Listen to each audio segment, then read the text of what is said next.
Saúdo a todos com a paz do Senhor. Quero agradecer por você estar assistindo meus vídeos e agradecer por você vir frequentando o meu canal. Jesus que abençoe. Peço você que não é inscrito ainda no meu canal, que você possa se inscrever para que eu possa fazer transmissão ao vivo.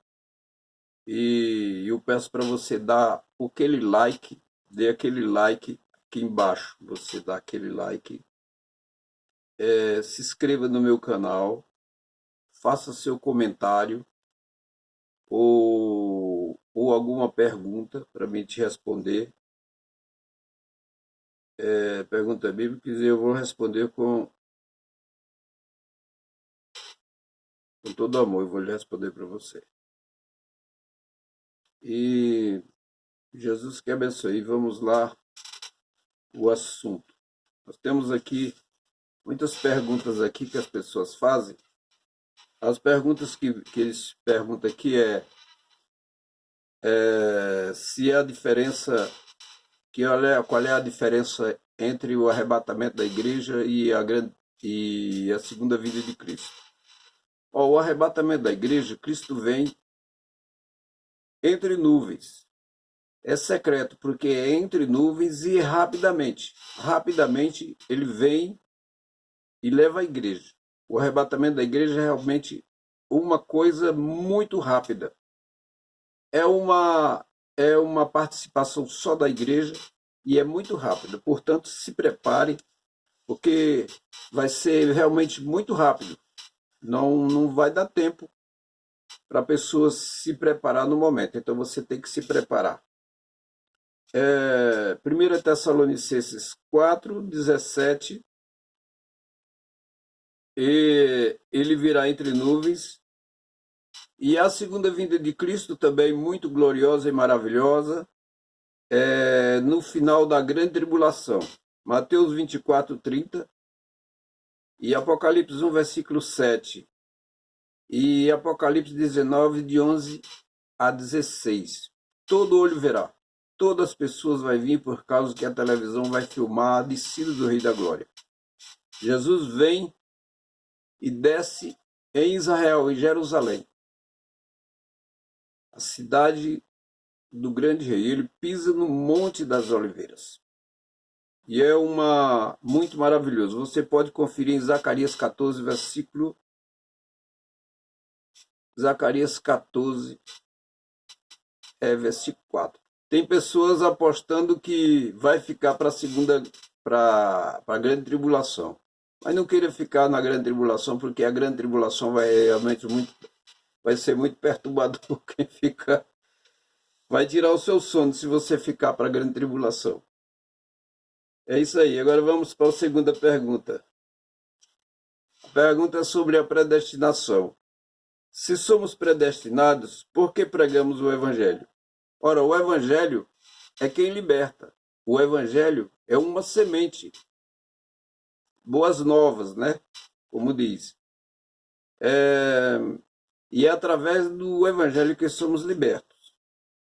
Em João 3,5, Jesus disse que se não nascer da água e do Espírito, não pode entrar no reino de Deus. Então é só através do Evangelho. Em Romanos 10, versículo 7, ele diz que a fé vem pelo ouvir e ouvir a palavra de Deus. Então, precisamos ouvir a palavra de Deus e para podermos ser salvos. Agora veja bem o que Jesus diz em João 6, versículo 45. Jesus disse que ninguém pode vir a ele. Ele disse: ninguém pode vir a mim se o Pai não me enviar. Então, no projeto de Deus, a predestinação,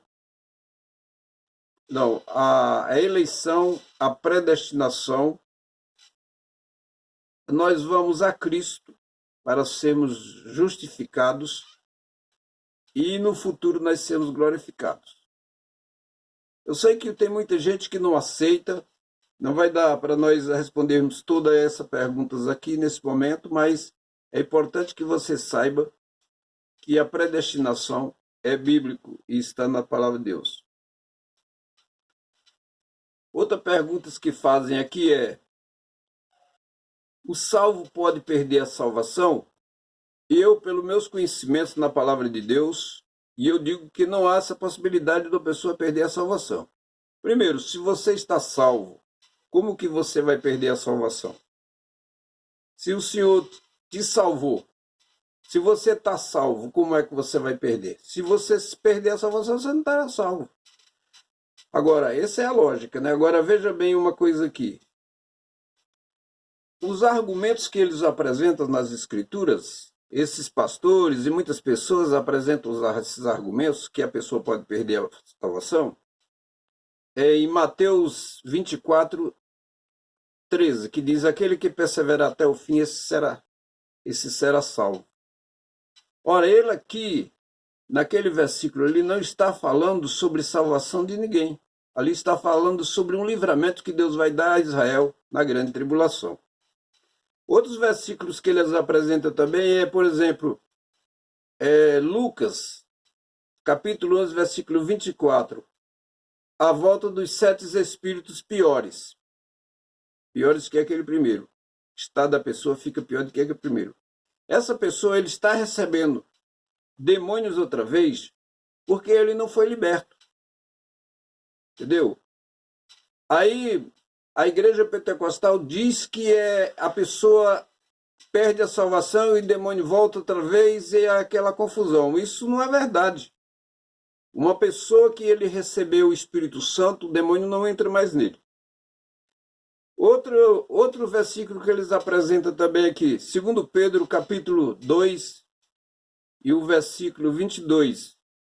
O cão volta ao vômito e a porca volta ao lamaçal. Por que ele volta? Porque ele é porco. Ele nunca aceitou Jesus, nunca recebeu Jesus. Outros versículos que eles apresentam é Hebreus capítulo 6, versículo de 4 a 6. Hebreus de 4 a 6, tem muita gente lendo esse texto erradamente, explicando erradamente, porque eles vão primeiramente no versículo 4. E aí diz que é impossível, uma vez que foi iluminado, e tal, etc, e tal. Mas antes dele ler o versículo 4, deve ler o versículo 1, 2 e 3, para ele chegar a uma conclusão, fazer uma análise que ele não está fazendo, que o escritor não está dizendo de quem perca a salvação. Por que eles falaram isso? Ele falou isso porque eles estavam ensinando, aqueles irmãos estavam ensinando que a pessoa podia lançando novas bases de arrependimento. Ou seja, a pessoa podia converter outra vez. E aí o escritor aos Hebreus, ele está dizendo que se a pessoa cair, é impossível renová-lo de novo. Se uma pessoa perder o Espírito Santo, ele não tem como renová-lo, ser renovado outra vez. Então é bem importante que saiba disso. Que a pessoa que perde o Espírito Santo, uma pessoa que cai da graça, ele não tem como ser renovado outra vez. Outra pergunta aqui sobre o cabelo. Cabelo da mulher, no capítulo 11, versículo 15, diz assim: e o cabelo da mulher e o cabelo foi dado no lugar de véu. Esse versículo, ele tem uma palavra que não está no original, no grego. E esse versículo 15, do jeito que ele está na Bíblia atualizada e na Bíblia corrigida, ele desfaz de tudo que Paulo fala no capítulo 11. O véu, o véu é dado como sinal de pureza para a igreja, como sinal de submissão, a mulher submissa ao homem, e como sinal de poderio diante da igreja e diante dos anjos. As igrejas rejeitam essa doutrina, esses ensinamentos tão preciosos. Mas veja bem como é que está no original. Você pode ver no código, no G47, 473 do dicionário Strong, a palavra em lugar do véu, em lugar, ela é escrita assim, ó. Fica assim, o cabelo foi dado antes do véu. O cabelo foi dado antes do véu. Dado antes do véu. Não é no lugar do véu, é antes do véu. Pode você procurar uma Bíblia dessas Bíblias que tem dicionário Strong, e você mesmo, até pela internet, você pode tirar sua dúvida sobre isso. Porque o cabelo foi dado antes do véu. Porque o cabelo para a mulher é uma glória. É isso que ele está falando. Outra pergunta aqui. Eu sei que você vai ficar surpreso com isso que eu vou falar aqui.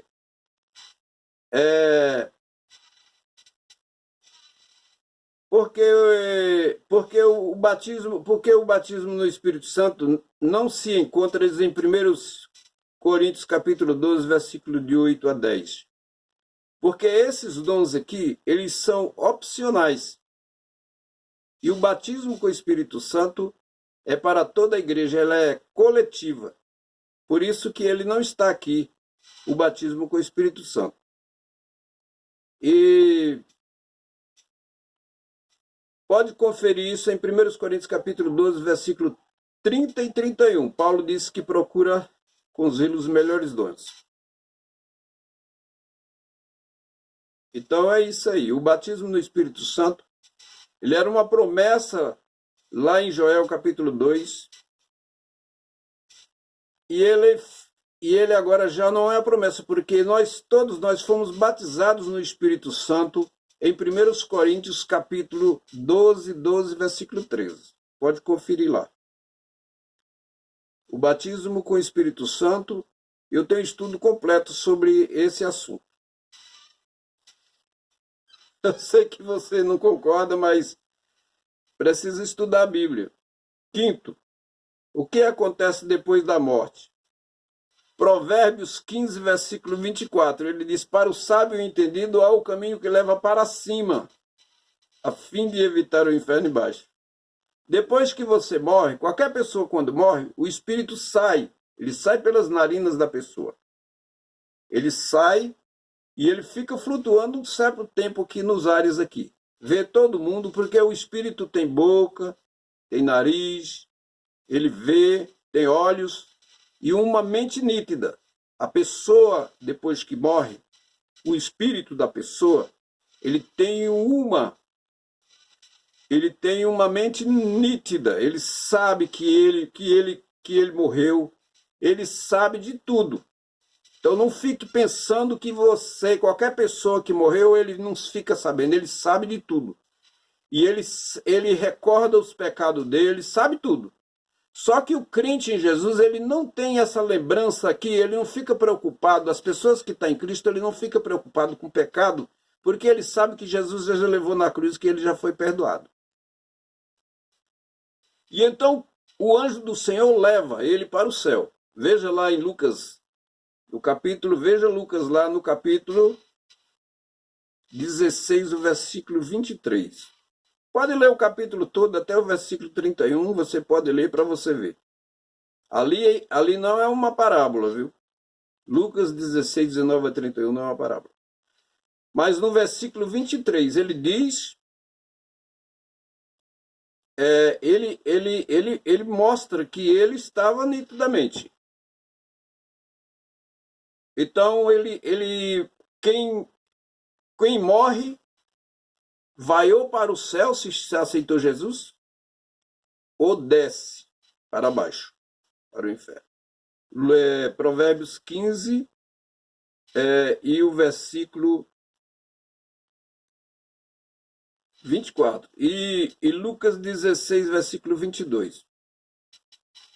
Outra pergunta aqui, muito importante aí. o que é o pecado de morte. Tem muita gente dizendo que o pecado de morte é a blasfêmia contra o Espírito Santo. O pecado de morte não é blasfêmia contra o Espírito Santo. O pecado de morte é, como diz 1 João, capítulo 5, versículo 16, e o Senhor diz que pelos tais não deveis orar. E então, o pecado de morte é a pessoa que vive deliberadamente no pecado, conforme está em Hebreus 10, 26 a 32. A pessoa que conhece a verdade, ele é salvo em Cristo e vive deliberadamente no pecado. E ele quer viver no pecado.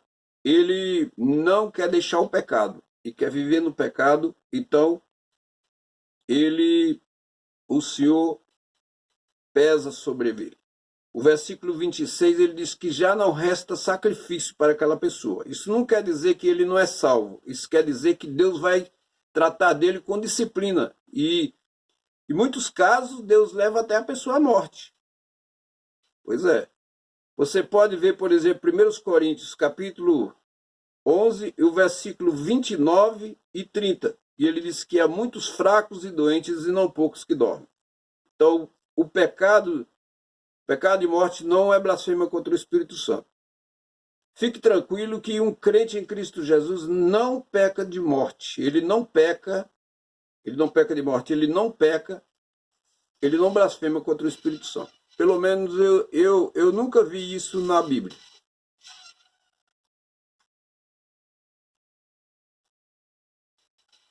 Outra pergunta aqui também, não sei se você está gostando, mas faça o seu comentário aí embaixo aí, hein? Deixa o seu comentário. O ex-malfeitor, aquele homem que aceitou Cristo lá na cruz do Calvário, Jesus falou para ele, ainda hoje estará comigo no paraíso. A pergunta é, ele foi naquele mesmo dia, Jesus levou ele naquele mesmo dia no terceiro céu, lá onde está o Pai Celestial? A resposta é não. Jesus levou ele no seio de Abraão. Não há embaixo, como muitos pregadores ensinam, que é o paraíso, o poço de Abraão, o paraíso, o poço do abismo e o poço do abismo. O inferno é o paraíso, o poço do abismo e o inferno. Não é o selo de Abraão é lá em cima no céu, lá no segundo céu, nas estrelas. Agora nós vamos falar uma coisa aqui que muita gente não gosta. É sobre o dízimo. O dízimo é da lei. E o que eu trago, a pergunta é que se o dízimo é obrigatório, por que não guardamos o sábado e nem circuncidamos? Pois é, devia circuncidar e devia também guardar o sábado. Paulo diz aqui em Gálatas 5, 3 e 4, ele disse assim, ó, de novo testifico que se nós deixarmos a circuncidar, está obrigado a guardar toda a lei. De Cristo vós desligaste, vós que procuras justificar na lei, da graça decaíste.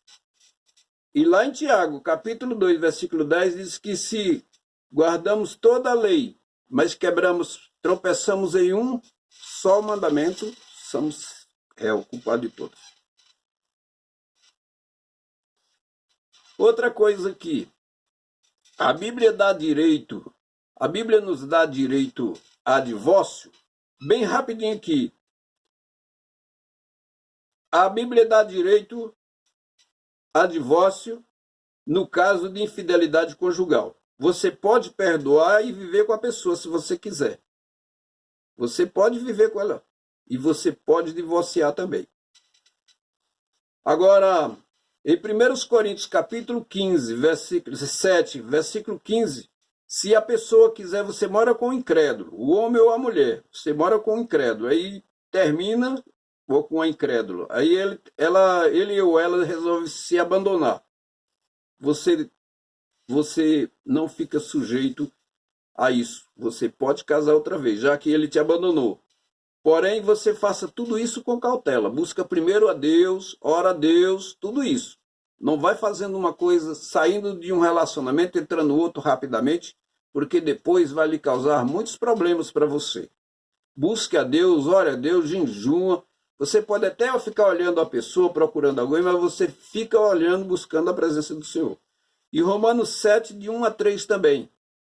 No caso de morte, aí você pode contrair, pode casar a segunda vez. Agora, outra pergunta aqui. Os perdidos vão estar no lago de fogo eternamente? Olha, eu vou lhe dizer uma coisa, aqui é rapidamente, não é um estudo completo, né? Mas eu vou lhe dizer uma coisa. Todo mundo que vai ressuscitar, ele vai ressuscitar nitidamente, espírito, alma e corpo. Ele não vai ser tirado lá de dentro do lago de fogo, lá, só aquela laminha, não. Ele vai ser tirado do lago de fogo, ele vai sair e vai para a presença, para o tribunal de Cristo, um corpo perfeito. Do jeito que ele morreu no pecado, ele vai sair lá. Ele está consciente da sua mente, tudo ele está consciente. Aí, Cristo lança todas as pessoas que morreram sem ele, todas aquelas pessoas que foram julgados, eles vão ser lançados tudo de uma vez no lago de fogo. E a carne dele vai virar nada. Carne, osso, acaba tudo. Aí Deus tira o espírito dele, tira parte do espírito dele. E o resto é aniquilado. Crente, ninguém vai ficar lá sofrendo trilhões e trilhões de anos, como diz esses pregadores aí. Não há nenhum apoio bíblico desse jeito aí. Que o inferno é real, que o lago de fogo é real, tudo no Apocalipse é real e vai acontecer, literalmente. Mas veja bem, mas não é desta maneira como muitas pessoas pensam. Então, meu amigo, se arrependa. Aceite Cristo como Salvador. Eu peço que você assista esse vídeo, viu? E faça sua inscrição, inscreva-se aí no canal para crescer, para que eu possa falar mais de Jesus. Tenha um bom dia. Jesus que abençoe. Amém.